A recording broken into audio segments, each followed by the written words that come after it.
तो गुरु के वचनों में दोष दर्शन न करे। जब हम गुरुदेव का वर्ण करते हैं तो यही मन बुद्धि काट छाट करने लगती है। ऐसा क्यों, ऐसा ऐसा क्यों? तुमने कभी डॉक्टर से काट छाट की? ये हरी वाली टेबलेट नहीं, मुझे नीली पसंद है, नहीं, तब वो भगा देगा तुम्हें। पैसा देते हो, हाथ जोड़ते हो, लाइन में खड़े होते हो, और वो जो दवा दे दे श्रद्धा पूर्वक ले, और भवरोग की दवा गुरुदेव कर रहे हैं, तुम ऐसा क्यों, वैसा क्यों, दूसरों से सलाह लोगे जाके? ऐसा नहीं है।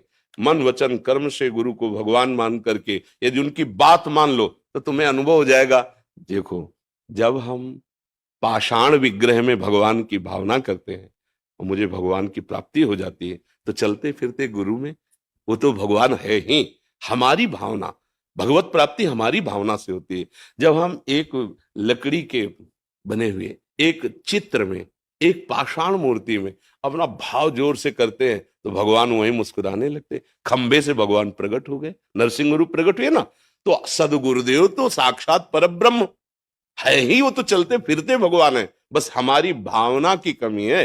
भावना की कमी होने पर दुर्योधन भगवान को भगवान नहीं मानता था, नहीं मानता। तो जब भगवान उपदेश करते तो कहता ऐसा मत समझो श्री कृष्ण की मुझे धर्म का ज्ञान नहीं, मुझे धर्म का ज्ञान है पर मेरी रुचि नहीं है, और मुझे अधर्म का भी ज्ञान है पर उसमें रुचि है मेरी।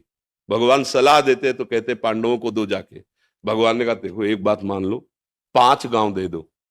इतने में वो पांचों राजी हो जाए। बोले सुई के अग्र के नोक भर नहीं देंगे। बात किनसे कर रहा है? अखिल कोटि ब्रह्मांड नायक परम सामर्थ्यशाली भगवान श्री कृष्ण से कह रहा, सुई की नोक भर नहीं, सुई अग्रे न केशवा। भगवान ने कहा फिर ठीक है, युद्ध ही ठीक है। कहां माना भगवान को भगवान? अगर भगवान को भगवान नहीं मान रहा तो उसको नहीं दिखाई दे रहा है। और विदुरानी जी भगवत भाव में मगन है, तो दरवाजे के बाहर खटखटा, कौन? श्री कृष्ण। प्रेम में ऐसी ऊंची अवस्था कि उनको अपनी देह का भय भान नहीं। अंदर गए तो प्रभु स्वयं कह रहे कुछ पवाओ ना। क्या पवाओ? बोले केला रखे ले आओ। तो केला ला रहे, छिलका प्रभु को पवा रही, गूदा फेंक रहे, और प्रभु भी बड़ी मस्ती से पा रहे हैं। तो भगवान के प्रति किया हुआ भाव ही हमें भगवत प्राप्ति कराता है। तो वैसे तो चराचर जगत में भाव करना है भगवान का, पर गुरुदेव तो भगवान के स्वरूप है। स्वार्थ सकल तजी गुरु चरणन भजी, गुण नाम सुनि कथि संतन सो संग करी, काल ब्याल मुख पर्यो कफ पित्त बात भर्यो, भ्रमो कित अनन्य कहाय की जी लाज धरी। हमारी वाणी जी में लिखा हुआ है, यदि आप इसी जन्म में समस्त दुखों का नाश करके आनंद प्राप्त करना चाहते हो तो स्वार्थ का त्याग करके गुरुदेव की आज्ञा पर हो। स्वार्थ सकल तजी गुरु चरणन भजी। और गुरुदेव ने जो नाम दिया है, जो मंत्र दिया है, निरंतर उसके रटने का अभ्यास करो। बस जहां आप नाम मंत्र अभ्यास करोगे, साधु संग करोगे, तो तुम्हें इस शरीर में जो प्रियता है, इस शरीर के भोगों में, अब देख लो कौन सा इसमें अमृत भरा हुआ है। सुख सिंधु भगवान को भूल करके भोगों में जो रति हमारी मन बुद्धि, ये गुरु कृपा ही बचा सकती है। गुरु कृपा ही केवलम, बस उनके वचनों पे चल जाए तो है। पर कठिन होता है मन को गुरु आज्ञा पर लगा पाना। वही आज्ञा पालन करने वाला ही गुरु अंग संगी कहा जाएगा।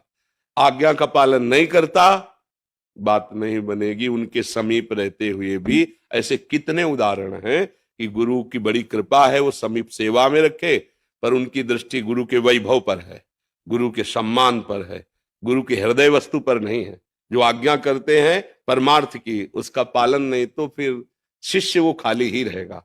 गुरु की अध्यात्म वस्तु की प्राप्ति उससे नहीं होगी, वो सानिध्य में रहते हुए भी अधूरा ही रहेगा। और लाखों कोस दूर है और अपने गुरु को ब्रह्म मानकर उनकी आज्ञा पर चल रहा है, वो पूरा हो जाएगा, लाखों कोस दूर से पूरा हो जाएगा, क्योंकि गुरु वही विराजमान है। गुरु अखंड मंडलाकारम व्याप्तमेन चराचरम, चराचर में मेरे गुरुदेव विराजमान।